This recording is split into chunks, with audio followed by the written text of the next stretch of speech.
भगवान भोलेनाथ अपने भक्त की रक्षा करने के लिए आए,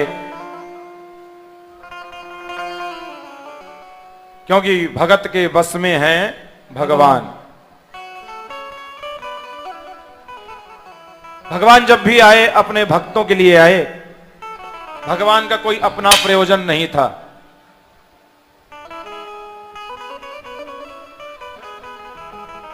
भोलेनाथ ने भगवान कृष्ण के सामने खड़े होकर के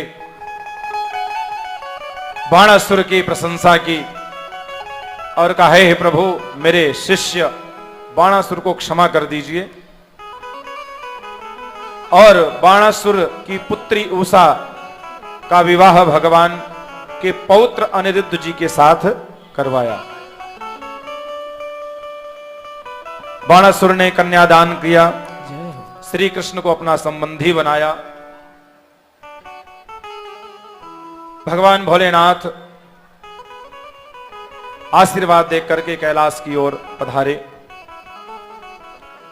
बाण रावण चंडीशः श्रृंगी भृंगी ऋषादयः सदाशिवस्य निर्माल्यम सर्वे गृह्णन्तु सांभवा।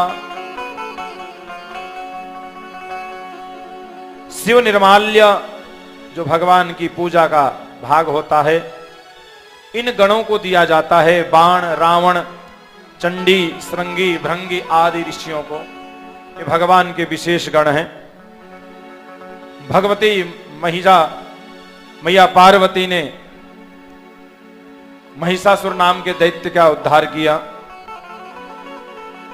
महिषासुर विकराल रूप लेकर के मैया के पास आया, मैया ने इसका उद्धार किया।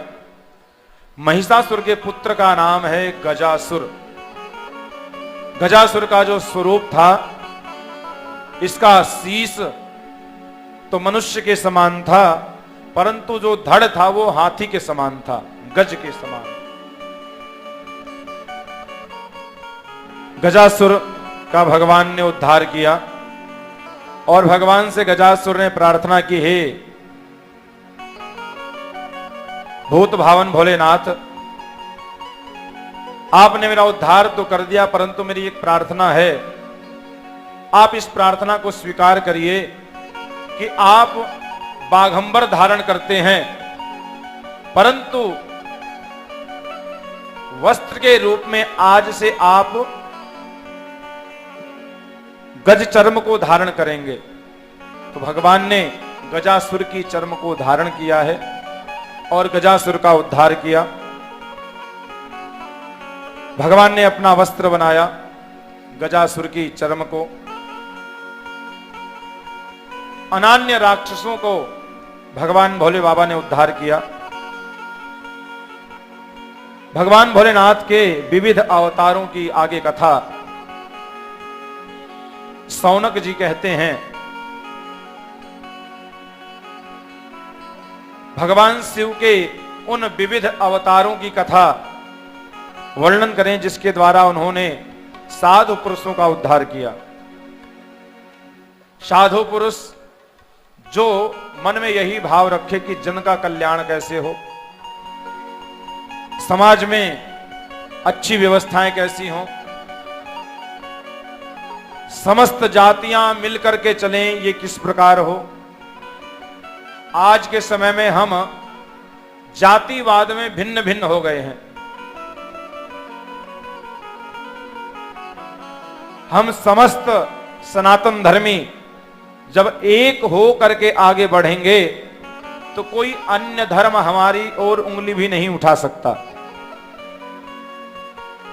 आज के समय में विधर्मी हर प्रयास करते हैं कि हमारा धर्म भ्रष्ट हो जाए। हम ध्यान नहीं देते। जितने भी धर्मी हैं ये अनान्य वस्तुओं को बेच रहे हैं। कोई जूस बेच रहा है, कोई कुछ बेच रहा है, कोई कुछ बेच रहा है। इनके धर्म में लिखा है कि अगर आप उसमें थूक दोगे तो आपको जन्नत मिलेगी। ये हमें देखना है किस प्रकार। अभी भी एक नांगलोई में पकड़ा गया जो सबको जूस पिलाता था, उसमें थूक देता था, सब पीते थे रोटियों में। इसलिए ये ध्यान रखें कि हमें कहां जाना है, कैसा भोजन करना है, किस प्रकार से अपने धर्म को आगे बढ़ाना है, किस प्रकार से अपने छोटे बच्चों को समझाना है, धर्म के बारे में ज्ञान देना है। अपने बच्चों को, अपनी बेटियों को इस प्रकार से ज्ञान दीजिए कि अन्य धर्म में कभी ना जाएं।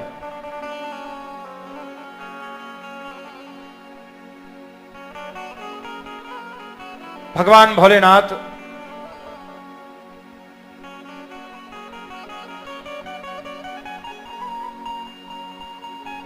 जो हम भाव से भगवान को चढ़ाते हैं, भगवान उसको स्वीकार करते हैं।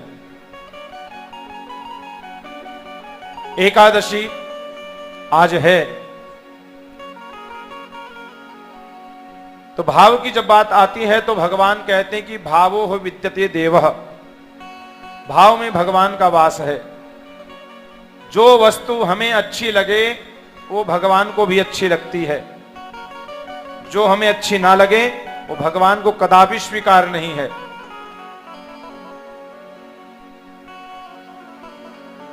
भगवान को सड़ी गली वस्तुएं मत चढ़ाइए, भगवान को सुंदर फल चढ़ाइए। जिस वस्तु को हम नहीं खा सकते उसका भगवान को भोग मत लगाइए। एक रामदास नामक शिष्य था, आश्रम में रहता था। आश्रम में रहते हुए आश्रम में जो नियम होते हैं उसकी पालना की जाती है। आश्रम के नियम क्या हैं कि प्रातः काल आरती समय पर हो, संध्या काल की आरती समय पर हो, धूना चेतन हो, समय पर भोग लग जाए। तो सारे शिष्य सामने बैठे थे, गुरुजी सबको समझा रहे थे, भाई आश्रम के ये नियम हैं, जो इनमें रहेगा वो आश्रम में रहेगा। और मैं कुछ दिन के लिए चातुर्मास के लिए बाहर जा रहा हूं, मेरे साथ जो चलना चाहे हाथ ऊपर कर लो।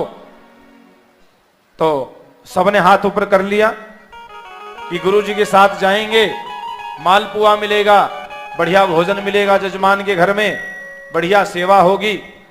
सबने हाथ ऊपर कर लिया। एक बालक ने हाथ ऊपर नहीं किया, तो गुरुजी ने पूछा, भाई तुमने हाथ ऊपर क्यों नहीं किया? कहा, गुरुजी अगर सब आपके साथ चले जाएंगे तो आश्रम की सेवा कौन करेगा? है? आश्रम की सेवा भी कोई करने वाला होना चाहिए। ठाकुर जी का भोग लगाना, भगवान को भोग लगाना। तो गुरुजी ने रामदास को समझाया, देखो तुम प्रातः काल उठना, सबसे पहले स्नान आदि निवृत्त होकर के भगवान को भोग लगाना। और ये राम दरबार में ले गए, ठाकुर द्वारा में कहा कि ये राम जी तुम्हारे पिता हैं, सीता मैया तुम्हारी मैया हैं, और लक्ष्मण जी तुम्हारे चाचा हैं, हनुमान जी भैया हैं। भाव बता दिया, इस प्रकार से भोग लगाना है। रामदास तैयार हो गया, गुरुजी शिष्यों को लेकर के गए। अगले दिन उठा, स्नान आदि से निवृत्त हुआ। भाई भोग लाओ तो ढक के लाओ, ढक के ले जाया करो, क्योंकि भोग को सभी लोग देखते हैं क्या क्या माल जा रहा है।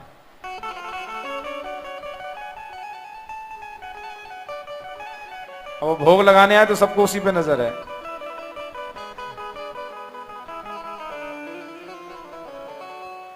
बहुत माल है आज।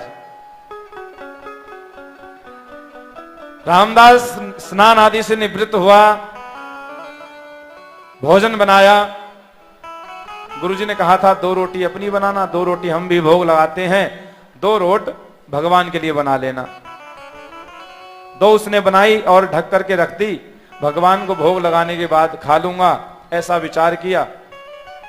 और भगवान के दरबार में गया, भगवान के पास बैठ गया, भगवान के सामने थाली रखी।